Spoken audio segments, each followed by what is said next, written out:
Bonjour à tous et bienvenue sur Veto Inside. Aujourd'hui, on va parler des étapes, des grandes étapes quand on a un animal qui arrive en urgence ou soins intensifs.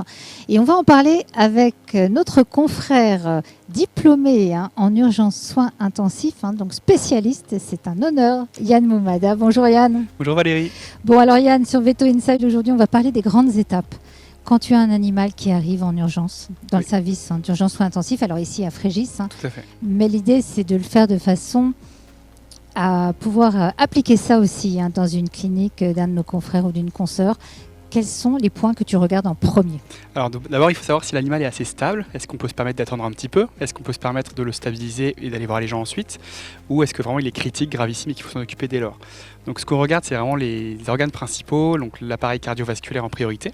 La couleur des muqueuses, est-ce que l'animal est cyanosé? Est-ce que ces muqueuses sont pâles?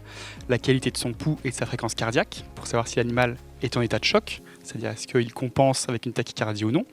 Chez le chat, à faire attention à la bradycardie, puisqu'un chat en état de choc peut être bradycarde.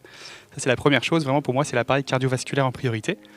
Et ensuite, le statut respiratoire, est-ce que l'animal est en tachypnée, en polypnée, est-ce qu'il cyanose, est-ce qu'il respire correctement? Ça c'est vraiment les deux piliers pour moi fondamentaux. Et ensuite, on s'astreint à regarder l'appareil urinaire. Est-ce que l'animal a une vessie? Est-ce qu'elle est palpable? Est-ce que les urines sont émises ou non? Et après, le statut neurologique assez rapidement pour pouvoir prendre une décision. L'idée est de savoir si l'animal est stable, comme je vous le disais, et de savoir si on peut s'en occuper tout de suite ou si on doit temporiser.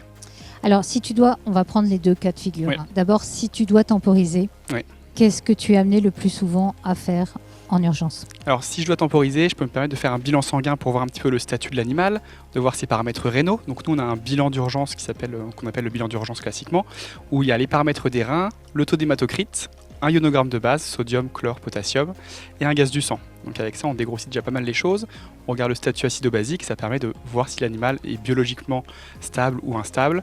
Et ensuite, si l'animal, on pense qu'il est assez stable pour pouvoir rester en haut tranquillement sans qu'on s'en occupe forcément, on peut descendre voir les gens, prendre les commémoratifs et ensuite faire un examen beaucoup plus exhaustif, un examen clinique complet du museau jusqu'au bout de la queue. Voilà, et par contre, si tu es dans une situation où il y a vraiment des paramètres qui sont vraiment très mauvais, qu'est-ce que bien souvent tu es amené à réaliser? Ce que je préconise, c'est d'abord de poser une voie veineuse le plus rapidement possible, parce qu'un animal en état de choc, on ne peut pas attendre, on ne peut pas se permettre d'attendre de faire un examen plus complet. Donc une voie veineuse pour pouvoir administrer des fluides s'il le faut. Un animal en état de choc doit nécessairement souvent avoir des fluides. Ensuite, voir si l'animal a besoin d'une oxygénation. En flow-by tout simplement, si on est dans une clinique généraliste, on peut se permettre de mettre un tuyau d'oxygène devant le nez pour augmenter la fraction d'oxygène inspirée par le patient. Ça c'est vraiment le B.A. Parce qu'on n'a pas tous des cages sous oxygène. Tout à fait. Ensuite, on est sur un animal qui est plutôt stabilisé. Oui. Donc dans ces cas-là, toi, tu peux être amené aussi en interne parfois à le référer dans d'autres services. Tout à fait. Mais il y a quand même des paramètres que tu peux pousser plus loin, des examens complémentaires que tu es amené à réaliser dans certains cas. Tout à fait. Alors souvent, en fait, on fait un panel d'hématologie complète et de biochimie complète pour pouvoir dégrossir un petit peu le cas et avancer sur les hypothèses diagnostiques. Très souvent, quand les animaux arrivent en urgence, on va d'abord voir les gens, prendre toutes les informations, comme une consultation classique, et c'est après qu'on est amené à les référer dans d'autres services s'ils sont stables.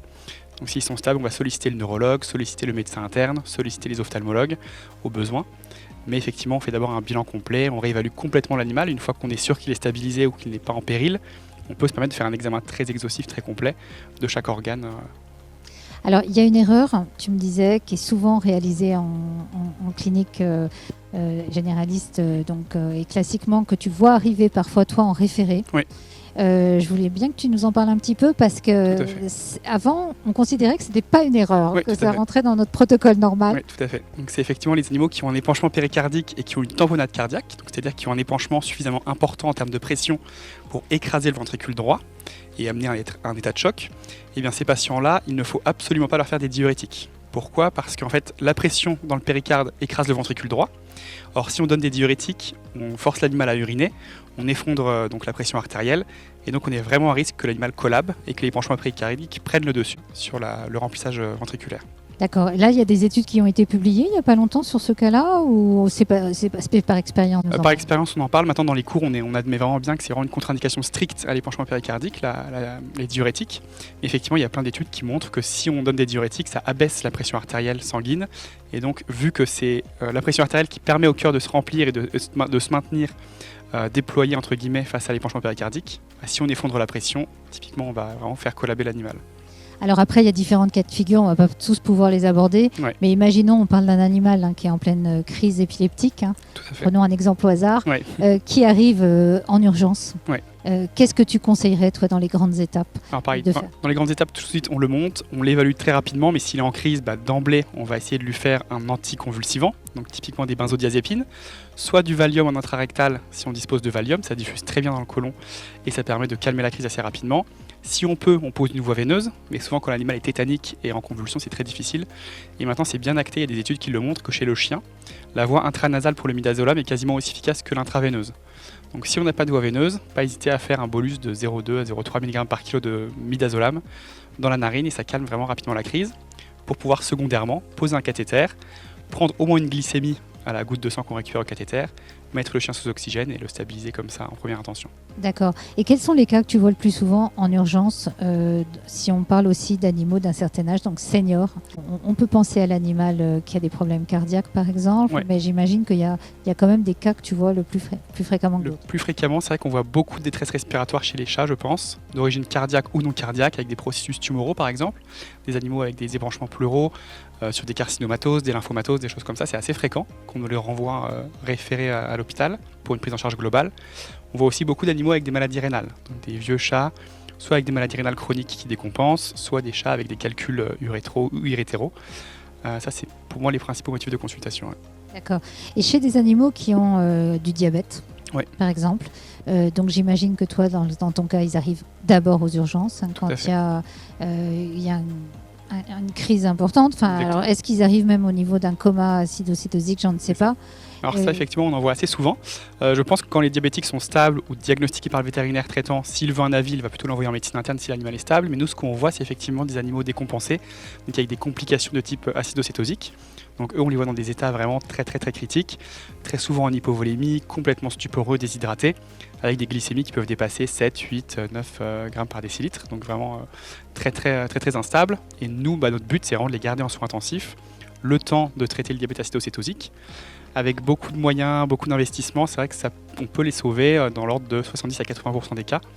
Mais voilà, il faut être patient, il faut beaucoup de soins parce que c'est des cas extrêmement critiques et il faut beaucoup de surveillance. D'accord. Et il y a des tips que tu aimerais donner aux vétérinaires qui nous écoutent sur des erreurs qui peuvent être couramment pratiquées, Ouais. et sur lesquelles il faudrait peut-être revoir un petit peu sa Ouais. façon de procéder? Alors déjà les diurétiques sur les tamponades, vraiment ça c'est bien à noter. Alors Sur ça, les on l'a traitements noté, péricardiques. on le retient. Et après, je dirais que sur les animaux cardiopathes, c'est vrai qu'on a tendance, quand ils vont pas bien ou quand on a un petit doute sur leur pathologie, à faire de la cortisone.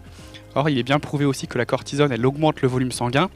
Et un animal qui est tout juste décompensé ou qui commence à décompenser, si on lui met de la cortisone en voie systémique, ça peut vraiment les faire décompenser. Donc j'aurais tendance à se méfier vraiment de la cortisone sur les animaux cardiopathes. Et après, je pense que c'est la principale chose à noter. Ouais. Et chez les jeunes animaux, chez les très jeunes, parce que Ouais. tu en reçois aussi, Oui, tout à fait. on en voit. Toi, les cas que tu vois le plus souvent et les erreurs surtout à pas commettre. Moi, les cas que je vois souvent, je dirais que c'est des polytraumatisés, donc accidents de la voie publique, défenestration sur les jeunes chats.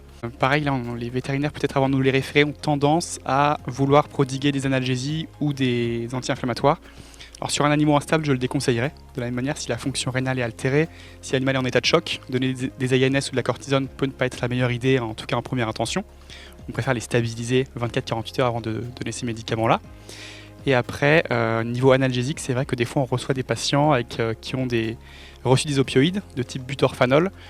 Pareil, c'est un opioïde certes, mais qui n'a pas une très forte valence analgésique. Donc j'aurais tendance à essayer de bien prioriser quels analgésiques on donne, Alors oui, pour pas qu'on soit justement, bloqué nous ensuite. c'est ce que j'allais te poser comme question. Quels analgésiques chez un animal très jeune? Alors chez un très jeune, je pense qu'un médicament qui marche très bien avec peu d'effets secondaires, c'est de la méthadone. C'est un très fort pouvoir analgésique, peu de nausées associées, contrairement à la morphine, qui a aussi un fort pouvoir analgésique, mais qui rend très nauséeux. Je pense que la méthadone est un bon choix. Le fentanyl en est un aussi qui marche très bien, très puissant, mais malheureusement sa durée de vie étant très courte, on préfère l'administrer en hospitalier en perfusion continue. Je pense que méthadone, morphine sont des très bons choix. Merci beaucoup Yann. En tout cas, c'était Merci un à toi. petit aperçu rapide, mais on aura retenu quelques erreurs à ne pas faire, quelques petits tips, et c'était Exactement. l'objectif. Donc un grand merci à toi. Et Merci puis à toi, bravo Valérie. pour ton examen, en tout Merci. cas de spécialiste. Merci beaucoup.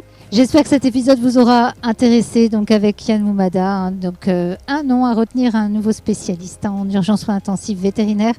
Et surtout, n'hésitez pas à nous suivre sur Veto Inside, la chaîne d'actu donc vétérinaire gratuite à destination des étudiants, des jeunes vétérinaires et des vétérinaires plus installés en clinique, généralistes comme spécialistes. La chaîne est gratuite, des vidéos toutes les semaines. Alors suivez-nous, cette chaîne, elle est faite pour vous. À bientôt.